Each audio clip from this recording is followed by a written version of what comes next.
Good morning, everyone. Let's begin the day by giving charity. Before you pray, it said giving charity before you pray also hopes that your prayers should be answered. And our prayers are that there should be a blessed world, that there should be only health and happiness and peace and truth. Truth should be truth in the world. And here's a good example of what truth is. Torah Emet. Truth is the Torah. So here we have an interesting holiday coming up, which is Purim. The holiday of Purim celebrates the victory of the Jewish people over their enemies. Not only the victory, but also the transformation of their enemies to be friends. It says, Rabbi Mi'ami Yayoretz Mityahadim. All of a sudden, all the enemies decided to be friends with the Jews. Which who were their enemies? The whole world. The whole world there was a decree against the Jews to kill all the Jews. And one day the whole world was decreed, was ordered by the king, because Achashverosh ruled over the whole world. And suddenly the whole thing turned around. Okay, but what we're celebrating is not so much the victory, but the reason for the victory. Because the victory was one time. It happened back then. We were in a big danger. This is about 2,500 years ago. And we were in a big danger right before the building of the second temple. The Jews were in a big danger from their enemies. And we got out of it. Okay, but we got out of it. We got out of it. It's a thing that happened way back then. I'm sure nobody knows today any of of the people who were back then or were direct relatives of them. If we could follow it back, I doubt it. After that, there was already the destruction of the second temple. We were scattered around 2,500 years. It was a long time ago. But there's something which is right now. And what's right now is the same exact forces which brought about the miracle and the how do you say, the saga of Purim are working right now. And just like Mordechai saved everybody back then by inspiring the Jewish people to act in exactly the way that got them into trouble, exactly by being Jews, and think that they should actually be the Jews. What happened with the Jews? The Jews just acted normal, right? They acted normal. They went to the meal of Achashverosh. They wanted they bowed down to Haman. Yeah, they wanted to save their lives. What's wrong with that? I mean, that's it. Everybody does. You want to be part of the country. So be like everybody else. So they went to the meal of Achashverosh, the Jewish people, and Achashverosh is the king of the whole world. And says they got pleasure from the meal. So what's wrong with that? He says that was the big sin. That's what brought. So first of all, you have to know one thing: that what was this big meal that Achashverosh made? It explains it in the Talmud in Megillah, that his soothsayers and his astrologers, whatever, that they believed in the Torah. Everybody believed in the Torah. The Torah was obviously the truth. Everyone believed in the Torah, and everybody knew the Jews were God's chosen people. Everybody knew it, but everybody figured that you want to make a mark on the world, you you go for the highest achievement, and that would be to make a war against the Jews. So the Achashverosh knew that the first temple had been destroyed, and he knew that he was right now the king of the world. So he had a good reason to think that maybe it was going to continue that way, and that God just changed his mind and he just left the Jewish people, and then now he's going to be the king. But it says in the prophecy in Jeremiah that the temple was going to be, it would be rebuilt. The Jewish people would regather together 70 years afterwards. 70 years after the destruction of the first temple, the Jews would return. And according to his calculations, the 70 years already finished. The 70 years all finished, because it was a big problem when to start the calculation. The words were not clear. So according to his calculation, 70 years passed, and so he made a big meal commemorating the demise of the Jewish people. God forbid.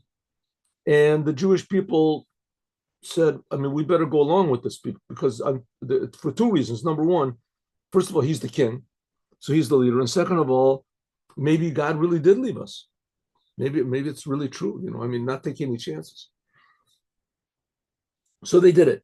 They all went to the meal. And God said, "What are you doing, God? What are you doing? Come on, Jewish people. You really think that I left you forever? I told you 70 years. It's going to be 70 years. So you make a small miscalculation. Big deal. So let's say the prophecy is not 70 years. Let's say you misunderstood. It's 72 years, 75 years. What difference does it make? But you're going to come back. I'm not going to leave you." The Jewish people said, "Yeah, okay, well, we'll see." So God said, "Yeah, well, we'll see." So what happened? All of a sudden, Haman, all the Jews figured they did what Ahasuerus wanted. And now it's going to be easy for them. And now they can just bide their time. If God wants to, he'll bring them back, But they didn't know that it really depended tremendously on their attitude. And what's the attitude of a Jew supposed to be? It's supposed to be like the attitude of Abraham. What's the attitude of Abraham? I'm going to do what God wants, and I don't care what the results are. That's the attitude. The world is not going to have any negative effect on me. That's the attitude of Abraham. And that in Hebrew is called Mesirut Nefesh. So everything was against the Jews. They were outnumbered 500-1. The whole world was against them. And suddenly everything just transformed. Why? Because the Jews took this attitude of total self-sacrifice. And we talked about this yesterday. What was the sacrifice? The decree that Haman made was to kill all the Jews. And all the Jews had to do was just say, "I'm not Jewish. I'm not Jewish." That's all. 3 words. "I'm not Jewish." They could tell their kids to say they're not Jewish. They could tell their mother to say, their wife. Someone should say they're not Jewish. So it said, the first Rebbe, the Rebbe here that we're learning right here, it said there was not one Jew that even thought, it didn't even come up on their mind to say, "I'm not Jewish." And there was the feeling of what a Jew is was so strong in them that they were willing to disregard the future. They were willing to disregard all danger. That's not a normal thing to do. It's certainly not a Jewish thing to do. Jews are always worried and they're always thinking about what's going to be and trying to improve things and trying to getting involved in everybody. That's the Jewish people. That's why the Jews win so many Nobel Prizes and things like that, because they got to change things. They got to change, can't be the way they are. The future has to be different than the present. It's implanted inside of the Jews, right? What's going to be in the future? And all of a sudden, here we had the whole entire Jewish nation, every Jew in the whole world. The Jews were spread around the whole world. There was not one Jew that thought to say, "Hey, if I insist on being a Jew, I'm going to be dead tomorrow." Not one Jew thought that. Now, it didn't even come up in the mind. And that's not normal. How could it possibly be? Because there was one person that inspired this, and that was Mordechai. Mordechai inspired every Jew to be themselves. What did they have to gain from this? Absolutely nothing except for the truth. Like Abraham when he took Yitzchak to sacrifice him. Absolutely nothing to gain. From no side could they possibly gain anything. And it ended up that's happiness. Happiness is when you leave, you do everything that you can according to what God wants, but the results are up to God. And hearing what God wanted was something which was totally counterproductive. How do you say counterproductive? You're going to die. There can't be any bigger counterproductive thing than that. And nevertheless, they do. Okay. So it says that because of the Megillah explains that there was a whole spiritual circus going on in this time. When the Jewish people weren't doing this, it made a whole sort of spiritual earthquake or heavenquake, whatever you want to call it. Excuse me. Going on. So the Rebbe explained, we didn't do this. I skipped over it. The Rebbe explained, this is the ninth chapter of this. And I skipped over the first 6 chapters. We did the seventh chapter. Yesterday we did the 8th and the 9th, right? 8th and 9th. So I skipped over 6 chapters. But the earlier one before that, I really maybe shouldn't have skipped. We don't have that much time. He explains over there. It says that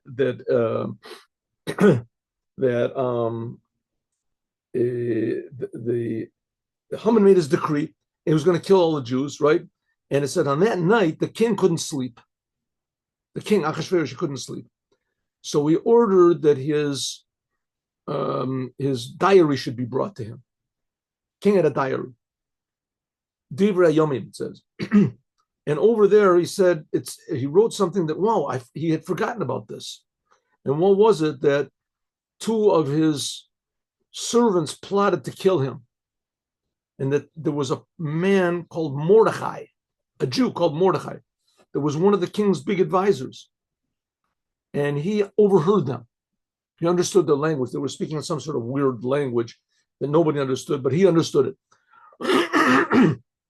Because Mordechai understood all 70 languages. So he understood this language, and he told the king that they were going to kill him, and they were killed. So he saved the king's life, and the king forgot about it.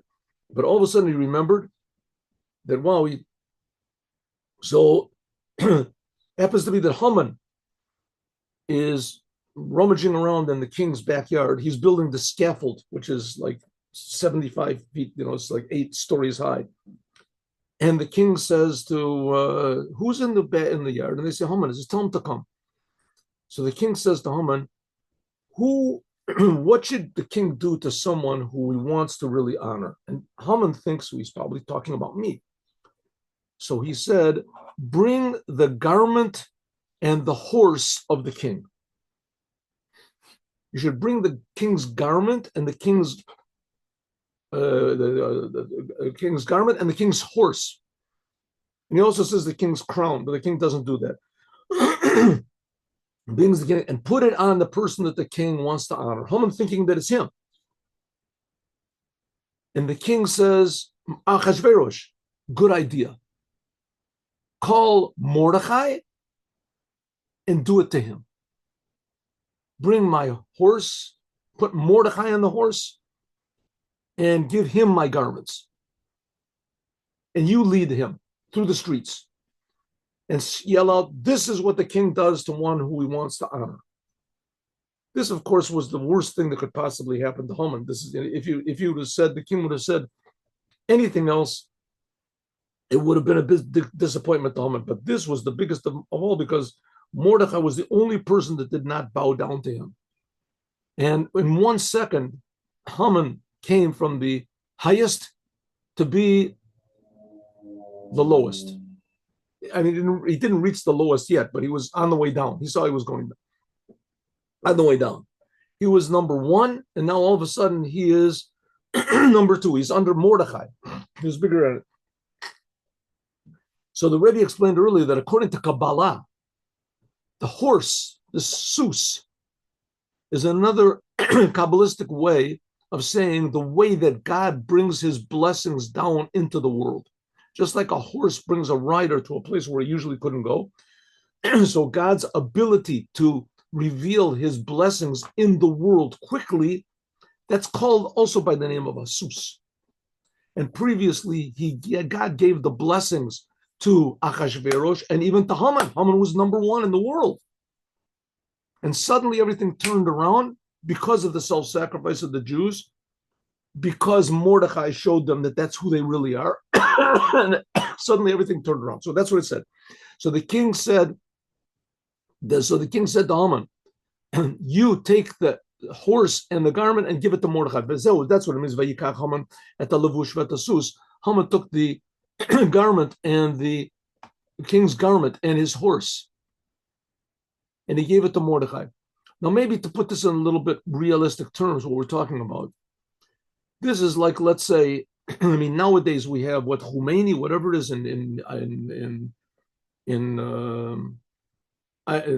Iran, and basically all these people, all these Hamas and all these people, they're basically the same thing as the Nazis. They're basically the same thing as the Nazis. They live either to kill or to be killed. That's all they care. Either to kill or to be. It makes no difference to them. They're not. They make no difference. They're living for death. That's why all these woke people agree with, the Hamas. They're for Palestine and everything, because both of them are pro-death. They just love death. And the Palestinian, what you call it, the Hamas people, they want to kill the woke people. That's not so bad. So they want to kill. So death is more death. Death has become the, how do you say, the ruling party. One of the parties. One of the parties. So it says, I mean, death is also a very, a lot of people died in World War II. There's a lot of people that died. Death is a very strong force in the world. There's no doubt about it. Everybody dies. Everybody dies. So it seems that death is the most, most powerful thing in the world, right? This is wrong. What are you talking about? Death only exists when there's life. If there's no life, then there's nothing can die. So death depends on life, but life does not depend on death. So Haman represents death. Haman represents evil, the opposite of life. And that's why he hates the Jews. That's why people hate Jews. That's what anti-Semitism is. The people who hate the Jews usually hate life. I mean, maybe they like to have a good time, but the good time that they have is usually anti-life time, right? It's usually time that does not give birth to children. They do everything they can not to have children. That's this whole LGBT, not to have children. Okay, so who gets the blessing of God? Who gets the blessing of God? Well, we see what happened in World War II, that the Nazis and the communists, and they were killing people right and left all over the place, right? So it seems that they had the rulership. But ideally, it's supposed to be that the sus, this blessing, the power of God, says if it is given to the Jews, ideally to the Jews, to people who believe in God. That's what it's supposed to be.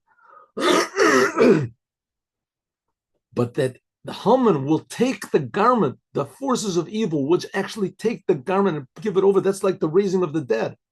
This is that's a thing that's never been done. It says on Purim it was done. Purim is a little hint of the raising of the dead. Death actually supported life. Perish al yedei bechinas Haman, by means of Haman, Nimshach was drawn down this garment of God, of Malchus, of kingship. Asher lavash bo melech, that the king wore. And the sus, and this horse, which we said before, that's the blessings of God, that the king rode on. That's what the rabbis say. Haman mina Torah minayin. Where is Haman mentioned in the 5 books of Moses? Because see, if Hamina ate after Adam ate from the tree, so it says he ran and he hid among the trees of the garden, and God found him. It says, okay, what does it mean? God didn't know it anyway. God found him, and God said, Ayeka, where are you? And God said, and a man said, here I am. And God said, tell me, did you eat from the tree in the garden? Hamin ha'etz. The word Hamin is the same letters as Haman. Is it from the tree that I told you not to eat from? Did you eat Haman? Just like it says before, like the rabbi said, the Talmud Chacham, b'shmini sheb'shmini matera lo kasasa de shibolta. It's a Gemara in Sota. In Gemara, it says like this: egotism is bad, haughtiness, terrible, worst thing in the world. God, he's the ego. He's the king. Don't think that you're a king at all. The Gemara says, really? Not at all? If you don't think at all, then evil will take over the world. You have to have a little bit, you have to have some fortitude. You have to have defiance. So the Talmud says, okay, you got a good point. You have to have an eighth of an eighth. 1/64th of your personality has to be haughtiness. It has to be, how do you say, assertiveness. It has to be defiance. It's not a nice thing. A person who is supposed to be a religious Jew is supposed to be surrendered to God. It says Moses was the most humble person in the world. He didn't fight for any of his own issues, for any of his own. He only for God. And fighting for God, what do you have to fight for God for? I mean, God will take care of it himself, won't it? Won't he? Says no. There's sometimes that God, he wants you to fight the battles. And therefore, in your day-to-day life, your personality, you have to be humble, you have to be surrendered, you have to be friendly, you have to be kind, but you have to also be a warrior. What is it, 64th? 8 times is 64. 1/64th of your shemini. This is an eighth of an eighth. It says if you're that way, then it says matera lo kasasa de shibolta. It's like the head of the like a stalk of grain. You ever see a stalk of grain? It's very beautiful. On the stalk of grain, there's always these like hairs that come out when it waves in the wind. So it's very nice. So it says that if you don't have this a little bit of a gaiva, this little bit of self-expression, certainty, self-certainty, then it's not good. And if you do have it, then it says it's like the top of the crown of a grain of a stalk of wheat. You have to have it. It's a wonderful thing. What does this mean? It means that you have to be assertive in your arousal from below, in a way of egotism, of holiness, namely what turning from bad and doing good. Like we said before, that in this arousal from above is an arousal from above. God will react accordingly, like what you do. He'll reflect what you do. He'll send down from his highness and his greatness to be ge'ah, like it says when the Jewish people went over the Yam Suf. So it says, I will sing to God, that God is high, high. The highness of God will come into this world. That there won't be any success for forces of evil, to the degree that no one will want to do evil in the world. That's what it means that Haman, he is this selfishness, this, how do you say, egotism, chutzpah of below, of selfishness. At the Levush, he took the garments of God and the sus and the blessing of God, that this is sus, a horse, sus, this is 2 times gas. Gas means thickness, egotism. He took these 2 types of egotism to be ga'oi al ge'im, to be higher al high, the highest of the high. God is double high. He's higher than the highest can be. And he revealed that below to the Jewish people. Haman, the klippa of Haman, he wanted that it should be drawn down, this garment and this horse. He wanted it to be to him. And like he said, like Haman said to the king, when the king called him and said, who should I honor? Who should the king honor if he really loves? And what did Haman say to himself? Who does the king possibly want to give glory to and honor more than me? He was thinking, for sure, I'm the one that the king is talking about. He wants to give me the honor. When he said, I'm sorry, this is by chutzpah and gasut the klipa. This is like chutzpah and a thickness of klipa, of self. Kamo, like it says in the Akum, by the non-Jews, it says by the Gentiles. In Tagbiyah Nesher, it says if you elevate yourself like an eagle, the eteruta de la tata, and the arousal from below, zot chutzpah the eteruta de la ela, to be geus elyon, will be drawn down to Haman. What did they figure? They figured like all the enemies of Judaism think, and it works, that if I do whatever I want to, and I go against the Jews, I go against the Torah, I go against everything, I am going to be the boss. Like Paro said, I created the river, all the nourishment of all of Egypt came from the river. So Paro said, I created the river, and I created myself.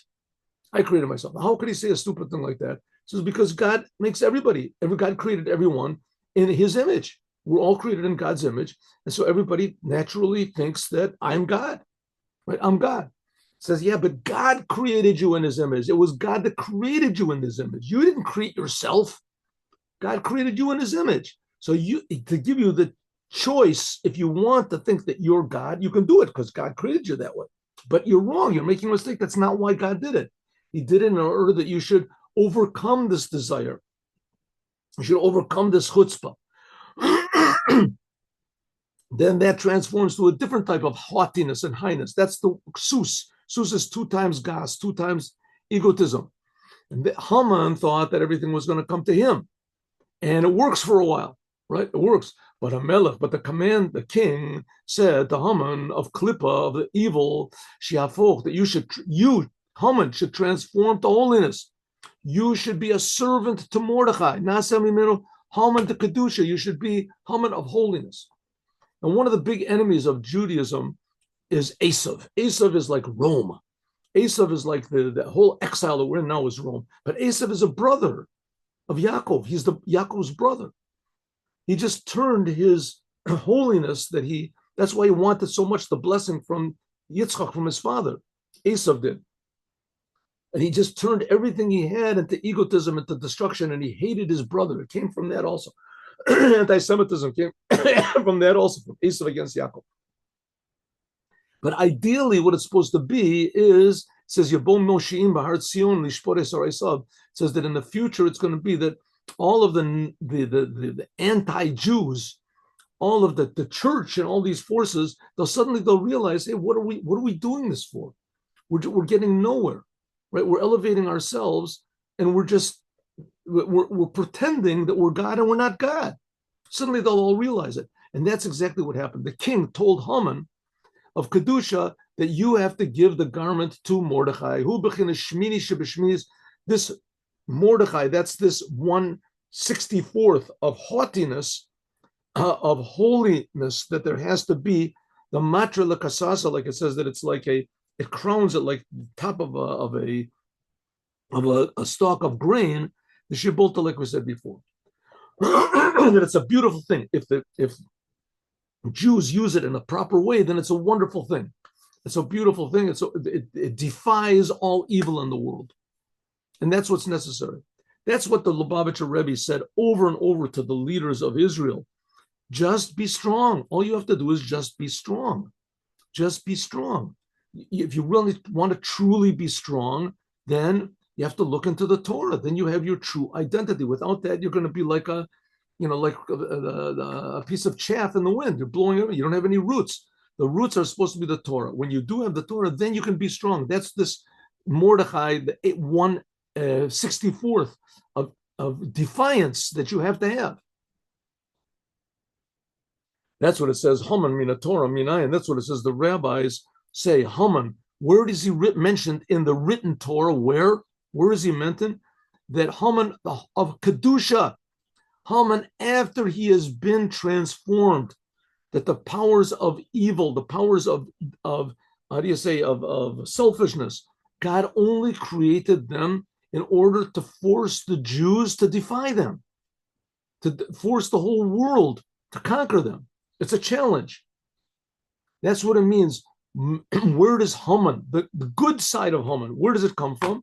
Like it says, Hamina Eitz. That's what it means that the king said that the tree of knowledge of good and evil, the tree of knowledge of good and evil. If Adam would have just defied his urge to eat from that for 3 hours on Shabbat, it would have been permissible for him to eat. Adam was created on Friday, right? Not like, let's say for our purposes, he was created at 12 o'clock in the afternoon. Adam was created because God created all the other things also, created the animals, things. He created on the Adam was created, the last thing, he was created, let's say 12 o'clock in the afternoon. And then afterwards he created woman. And then afterwards the woman sinned. And then afterwards Adam ate. It says, when did Adam eat? At 3 o'clock in the afternoon. If Adam would have waited for 3 more hours, it would have been nighttime, it would have been Shabbat, he would have been able to eat from the tree. But he lacked this power of defiance. Lacked the power of defiance. Adam. If he would have just used his defiance, that's the aspect of Haman, of holiness. Then the whole world would have been, there wouldn't be any heaven. The world would be bigger than heaven on earth. There wouldn't be any death. That's what God, that's what the king, who was Achashverosh, but it refers to God, command to Haman, who is this chutzpah of bad, kachad lavush, take the garment, the garments of God, which is Torah and the commandments, and the sus, which is the blessings of God, kibo hadavar tolei, because the whole thing depends on you, Haman. Haman, you're the Haman, which is inside of each Jew, which can be transformed to defiance of evil, And by means of this arousal from below, the etrut dilatata, the gasut, the kedusha, by having haughtiness of holiness, will be all drawn down etrut de la, an arousal from above. Namely, God will reveal himself, that God will be high, and will be revealed here in the world. That's the horse. The horse brings it down. And that's what happened. Haman took the garment and etc., and he gave it to Mordechai. What's this mean in our day-to-day life? A Jew is supposed to learn Torah, but there's 1,000 reasons not to learn Torah. You're lazy, I'm ignorant, I don't have any time, it's very difficult, there's noise, I'm hungry, I'm tired, I have to go and make a living, I have friends, I have some of the phone rings. You can have a list without any end, right? So what do you have to do? You have to have defiance. You have to say, hey, I'm not, that's it. I'm not going to look at this at my cellular phone. I'm not going to look at my video. I'm not going to look at I'm going to sit and learn Torah. I don't know how, so I'm not going to give up. I'll go to a rabbi. I'll go to a synagogue. I'll ask questions. I'll look online. I'll do something to learn Torah. Defiance. You defy all of the urges which tell you not to learn Torah. You want to do commandments. I don't have any tefillin. I don't excuses. The world has can provide you 1,000,000 really, really good sound. How do you say the ironclad excuses? What do you have to do? You have to defy them. You have to defy all these excuses. And that's Amalek. Then you have within yourself your own defiance. What's it? The Rebbe brings it down. What is Amalek? That when God does a big miracle and everyone sees it's an amazing miracle, right? So what does Amalek say? No, God, that's all God can do. He can't do better than that. He creates the world. So it's a big deal if he does a miracle. So what should they get excited about? Amalek wants the person not to be excited. Not to be excited, not to be inspired, not to be motivated for Judaism, not to be motivated to do the Torah, not to be motivated, right? That's Reform Judaism, conservative Judaism, all of them is just giving into the world, making us all sorts of excuses that the world is right, the world is okay. You don't have to be crazy. You don't have to say the world is 5,700 years old. Maybe it's 5 billion years old, right? Maybe 5 million light years old, maybe something like that. The world doesn't affect you. Against the Torah. That's the defiance of holiness. I'm going to learn Torah. I'm going to give charity. Maybe not now, maybe tomorrow. That's already Amalek. We have to have a certain amount of defiance and pride and power, courage for Judaism. That's what Mordechai brought. That's what Haman feared. And when it happened, it transformed everything. But calls them moving. Now we can understand what the Zohar says. The Kadas Kafia Sitra Achra, that when a Jew defies the power of opposition, Estalik, there is revealed the glory of God above. What does it mean? Al Yadei Shelochim Abirur, by means of taking the good which is in the selfishness of the world of Klippa, Liot mizeh gasu to kedusha, and you become defiant for holiness. In this, eskafia sitra achra, this transforms the bad. Sitra achra means the other side, the feeling that there's something other than God. Namely, what's other than God? Me. Mipenei geusa kedusha. You transform it to holiness, like it says, like we said before. Okay, of course, there's a big. How do you say, another challenge? The challenges never end. Let's say, for instance, a person, he wants to spread Judaism. So he goes to a town where there's no Judaism at all. And he goes and he opens up a synagogue or a Chabad house or whatever it is. And he has all this opposition from everywhere, opposition and difficulties with money, with this. And he defies everything and he succeeds. Then he has a big synagogue built and he has all these followers and he has all these people. and that's it. He won, right? Wrong. All of a sudden gets the feeling, wow, look what I did. Now he starts to worry. Maybe somebody's going to take it from me. Maybe somebody's going to wreck it from me. But he forgets that everything came from God. He forgets that everything comes from God. And now he maybe makes a little sort of, he knows now he needs big bucks for his institutions, right? This is a multi-million-dollar business. When he was starting over, it was nothing. And now the government says we're willing to give it. Oh, so he just has to okay this and he has to do this. And a little bit, he starts to get into politics a little bit. That's Amalek. That's Amalek. It cools a person off. He starts making excuses.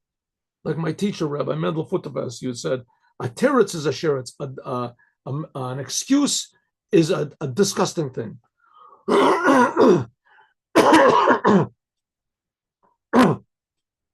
An excuse is a snake, if you want to call it. Like it says in the future revelation, when God will reveal himself, it says that all the forces of evil will run into the cracks of the mountains because of the fear of God. And his great, splendor. That's what it means. When the Jews do what they have to defy the world, like Abraham did, like Mordechai did, like the Lubavitcher Rebbe did, to defy the world. Now, defying the world doesn't mean you're always walking around angry and you're mad at everyone and you're not going to do and you seclude yourself. And that's also Amalek. That's also Amalek. Trying to get you not to be happy. Not to be happy. Don't be friendly. Don't be nice. It's not an easy job, but you have to use all of your personality to serve God. And it's a lifelong task. It's not a thing that, oh, I got it. But says the Rebbe, but that's the essence of what Judaism is. The essence of what Judaism is to transform the world. In order to transform the world, it's two things. You have to not be affected negatively by the world, and you have to, yes, affect positively the world. In order to have this, you have to have assertiveness. And assertiveness can be in a friendly way. It can be just in a way that you just say the same thing, and you just, no, I'm not going to eat that food. No, I'm not going to. Thank you very much. I really appreciate it very much, but I'm not going to do that. I'm sorry, I can't do that. The Torah says I can't do it. You're very friendly. You're very nice about it, but you're very, very firm and defiant. And when that happens, then God himself reacts because you're doing it only for the Creator. You're about to lose everything if you hold on to this. There were a few stories about this with the Rebbe, and I don't exactly know how to say this, but how to say the stories. Anyway, there are stories in Chabad where there were the whole organizations of Chabad, whatever, in order to find favor in the eyes of a certain group or a certain whatever. So they allowed themselves to say a good word, or to sing a certain song, or to fly a certain flag or something like this, just for a couple of minutes. And the Rebbe got very, very angry. The Rebbe got very, very angry. To agree with a certain thing, the Rebbe got very angry. He says, you can't, there were stories where the Rebbe took his name off of the letterheads. He said, if you gave in to this person, then, take my name off the letterheads. The Chabad stood to like make $100 million if they just agreed with one certain person. All they had to do was just request from him money. They said, you requested from him, take my money. There are more stories like that. Defiance, it's not an easy thing to do, to fight against the whole entire world. But on the other hand, we don't have to fight against the whole entire world. All you have to do is just do what God says and let the world do what it wants. It's not your problem. You don't have to fight against them. You just say, listen, I'm doing what God wants. You do what you want. And the hope is that God will react and the whole world will transform. That's the whole idea. That says when we defy the power of selfishness, then God's glory, God's goodness is spread all over the whole entire world. The whole Romos, the highness of God is revealed everywhere. That's what it means. It's stalik. It goes, that God will not give any sort of a blessing to one who is not fitting. That's what it means. That the glory of God, it says it will spread out. The word stalik usually means to go up. La'ela means that there's such a high, tremendously level of godliness will be revealed here in the world. The great goodness that it says there will be a descent of God's light and good below, and this light of goodness will spread all over. It's as though the whole world was elevated to a new place. says, but then because on the other hand, because it's God, so God doesn't give good to everyone. It says then there'll be good only revealed to those who are good. The powers of evil, the powers of selfishness, the power of destruction, the powers of death will not have any more blessing. That's what it means that God's blessing will be revealed everywhere, but it all depends on us. That's how God set up the world. That's what it says. Calls all this that caused this, that the glory of God should spread all over the world. This was by means of all of the Jewish people had Mesirat Nefesh. All the Jewish people had self-sacrifice, and this we're going to talk about, God willing, tomorrow. Huh? Yeah, I think so. This we're going to talk about tomorrow. Who caused all this, this whole upheaval in all the upper worlds, that what was up came down into the world, the highest levels came down? The Jewish people. Because the Jewish people did not care at all about what happened, they just did the truth because it's the truth. So that's what made the biggest revelation of God in the world. It made an empty vessel for godliness to be revealed in the world. That's the whole idea of Purim. And that's why it's called Purim, that they threw lots, because Haman's lots that he threw above nature, that he threw his whole will above nature, it came out exactly the opposite, that above nature came down to the Jews, not the Haman. And that's why it says that all of the holidays in the future are going to be negated, because there's going to be such a big revelation of godliness when Mashiach comes, in the course of Mashiach. But Purim will always be there, because that's the essence of the Jewish soul, which is above anything in the world, even the biggest blessings of God, as we'll talk about more tomorrow. Now let's do the Yom Yom, the Dvar Malchut.